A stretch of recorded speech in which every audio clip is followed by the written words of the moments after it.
They're making me work 60 hours a week. And that douchebag is calling us illegal aliens, my G. Imagine an alien, once a mighty king on the planet Astafor, now sitting hunched at a cubicle desk in downtown Chicago, fluorescent lights buzzing, sipping burnt coffee from a chipped mug that says, "World's okayest employee." Before we get going, pause this video and type a "Go Humans" in the comments if you think Earth is the most badass planet on the universe. Believe me, it would mean a lot to me. I would love to see the comments of like-minded awesome humans. And if you're an alien and listening to this, duck off. Let's start the story. This was King Zorath, warlord of the Crimson Suns, who once commanded legions of soldiers and ruled 7 moons with an iron fist. Now, he was arguing with a printer jam, and the printer was winning. "On Astafor," he muttered, voice dripping with disdain. "I conquered empires. Here, I conquer paper jams. This is humiliation."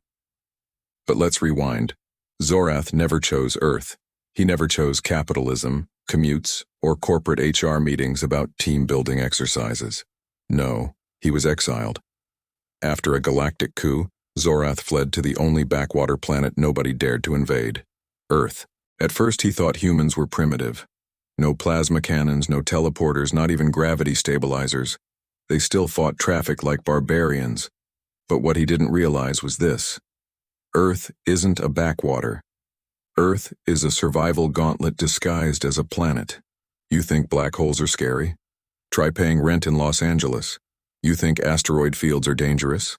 Try rush hour on the I-405. You think plasma battles are brutal? Try surviving a Walmart Black Friday sale. Zorath quickly learned, humans weren't weak.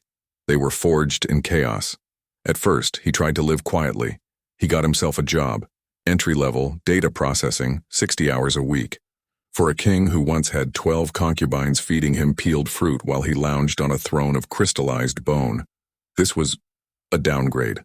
He'd stare at spreadsheets, muttering ancient war chants to keep his sanity. His manager, Linda, would say, "Zorath, we need those quarterly reports by EOD." Quarterly reports. On Astafor, EOD meant end of dynasty. Here it meant end of day. "Truly," Zorath grumbled, "this place is cursed." The breaking point came during a mandatory Fun Friday Zoom call. Linda, the manager, chirped, "Okay, team, let's go around and share one fun fact about ourselves." When it came to Zorath, he deadpanned, "I once obliterated the fleets of 3 rival empires and sacrificed their kings to the eternal flame of Zor-Kal." There was silence. Then Linda laughed nervously. "Ha ha, Zorath, always the joker." He wasn't joking. But here's the kicker. Humans didn't fear him. They didn't bow. They didn't tremble. They just shrugged and said, "Cool story, bro. Can you stay late and cover for Jeff?" On Astafor, no one dared ask the king for favors. On Earth, Karen from accounting left passive-aggressive sticky notes on his monitor. He hated it. He loved it. He didn't understand it. Because here's the thing. Earth broke him, but Earth also humbled him. The planet runs on chaos energy. On Astafor, wars ended when one side surrendered. On Earth, wars end when Netflix cancels your favorite show mid-season. On Astafor, rulers demanded tribute. On Earth, landlords demand rent. Humans lived like warriors without even realizing it. Every paycheck, every commute, every grocery run was a battle for survival. Zorath once faced plasma storms. Now he faced the DMV. And honestly, the DMV was worse. One day, sitting in his cubicle, Zorath realized something terrifying. He wasn't just surviving Earth, he was adapting. He caught himself complaining about gas prices. He got irrationally angry when someone microwaved fish in the office kitchen.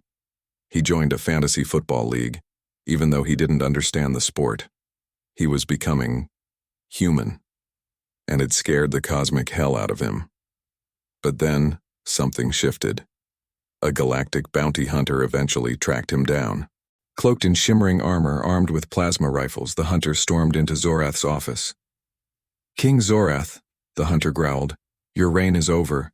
Prepare to die." The humans in the office didn't flinch. Linda sighed.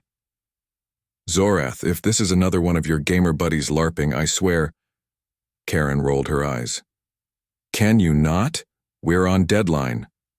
The hunter, confused, shouted louder. I am here to end him. This planet cannot protect you. And that's when the humans finally looked up. Not in fear, not in shock, but in pure annoyance. Because the hunter had walked in during lunch break, and he was standing in front of the office fridge. Move, Karen snapped. My salad's in there. The hunter hesitated. Do you not comprehend the danger?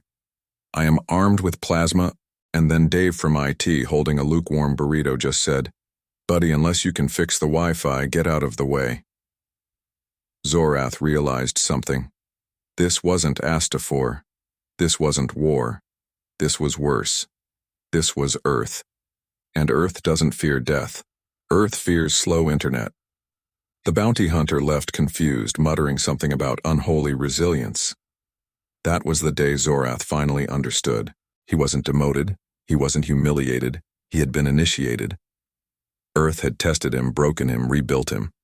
He wasn't just a king anymore. He was something more dangerous, something far scarier. He was a corporate employee with health insurance, and in the hierarchy of the galaxy, nothing is deadlier. So now Zorath sits at his cubicle, still grumbling, still annoyed, still sipping burnt coffee. But deep down, he knows. On Astafor, he ruled with fear. On Earth, he rules by surviving. And nothing in the galaxy can compete with that. If you enjoyed this story, don't forget to like, share, and follow for more hilarious and mind-blowing sci-fi tales of humans versus the universe. Because here's the truth. Out there they call us weak. But here on Earth, we're the final boss.